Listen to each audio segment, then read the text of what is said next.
Ale v tomto prvom A finále divízie 1 plechových strojov máme zastúpenie v podobe tohto muža s číslom 119. Na voze Toyota Celica sa predstaví Daniel Molnár, ktorý v B finále obsadil druhé miesto za Talianom Marchettim a obaja postúpili do elitnej desiatky pretekárov. Výborný štart mal Helmut Wild z Nemecka na žltom stroji Seat Ibiza, jeden z favoritov tejto disciplíny, ale v prvej zákrute napokon na prvom mieste Švajčiar Marcel Eck. Má číslo 108, jazdí na voze Ford Escort 2000 a tu v Žitavanoch ho zatiaľ nikto nezdolal. Vyhral totiž prvú aj druhú kvalifikačnú rozjazdu, v tretej už nastúpiť nemusel, napriek tomu postúpil ako najlepší do tohto A finále. Ďalej je tam so 107 Arvidas Vajse z Litvy, 115 má Lotyš Aldis Zebergs, 106 Ladislav Brožek z Českej republiky, 110 Talian Roberto Giarollo, 143 Helmut Wild, vedúci pretekár európskeho šampionátu, 112 Talian Livio Romanizio a 101 Rus Boris Kotelo na Lade Samara, v lani štvrtý v európskom šampionáte. Na prvom mieste Marcel Eck zo Švajčiarska, druhý Arvidas Vajse z Litvy, teda dvaja najlepší po rozjazdách kvalifikačných, ale na tretiu pozíciu sa už prepracoval Ladislav Brožek. Budeme veľmi ostro sledovať predovšetkým jeho súboj s Helmutom Wildom z Nemecka, pretože to sú dvaja vedúci pretekári európskeho šampionátu a rozdiel medzi nimi v ich postavení na prvej a druhej pozícii bol len 4 body. Nemec Helmut Wild už vyhral 3 preteky tohto ročného európskeho šampionátu v Nemecku v Grünau, potom v Dmitrove v Rusku aj v lotyšskej Bauske. Čech Ladislav Brožek bol najlepší na úvodnom podujatí v portugalskej Lusáde. Na druhom mieste Vajse, na treťom Brožek.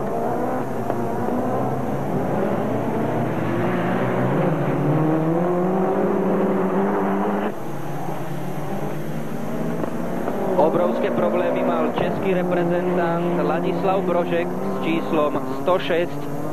Sledujete jeho vozidlo Ford Cosworth. V druhom kole po jeho konci bol ešte na treťom mieste, ale v treťom predviedol taký motoristický kotrmelec a snažil sa pokračovať ešte ďalej, ale vozidlo horelo, takže zhruba 350 metrov pred koncom tretieho kola sa skončili jeho nádeje a musel opustiť tretiu pozíciu. Na prvej stále Nemec Helmut Wild, na prvom stále Švajčiar Marcel Eck, potom na druhom Arvidas Vajse z Litvy a na treťom so 115 Aldis Zebergs z Lotyšska.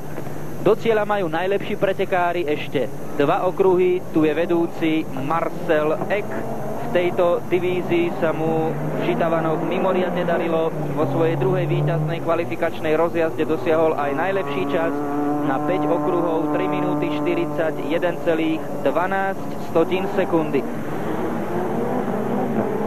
Smoliar Čech Ladislav Brožek bol po súčte kvalifikačných rozjazd na 4. mieste, 5. potom Talian Giarollo a až na 6. mieste vedúci pretekár celkovej klasifikácie Nemec Helmut Wild, ale veľkú úlohu zohrala skutočnosť, že v prvej kvalifikačnej rozjazde nebol klasifikovaný.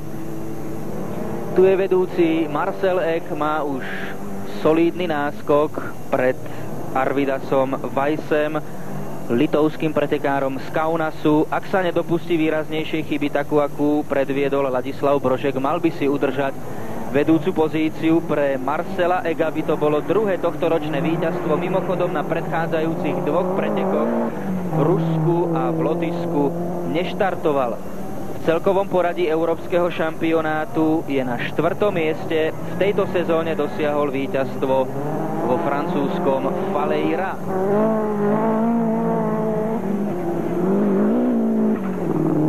Na tretie miesto sa medzi tým už prepracoval so 143 Helmut Wild, aj keď na vedúceho Ega má takmer 450 metrovú stratu, ale pre Wilda to budú mimoriadne cenné body. Za tretie miesto ich získava pretekár 15 a to by znamenalo, že by zvýšil svoj náskok pred Čechom Ladislavom Brožekom. Náš pretekár Daniel Molnár ešte stále pokračuje Víťazom teda Marcel Eck zo Švajčiarska. Počkáme si ešte na umiestnenie Daniela Molnára, ktorý získa pre Slovensko vôbec prvé body do európskeho šampionátu. Naši pretekári sa na plechových strojoch divízie 1 predstavujú v tejto sezóne vôbec poprvý raz. Prvý Eck, druhý Vajce, na 3. mieste Helmut Wild po vynikajúcom závere. 4. skončil Roberto Giarrollo z Talianska na Lanči Delta, najlepší z Talianov v dnešných pretekoch. 5. pozícia patrí Marketimu, ďalší Talian. 6. potom Livio Romanizio, posledný zo zástupcov motoristickej skvadry, až za ním Lotyš Aldis Zebergs, ktorý mal výborný štart a bol 3. a za ním Slovák Daniel Molnár, veľmi cenné 8. miesto pre slovenského reprezentanta.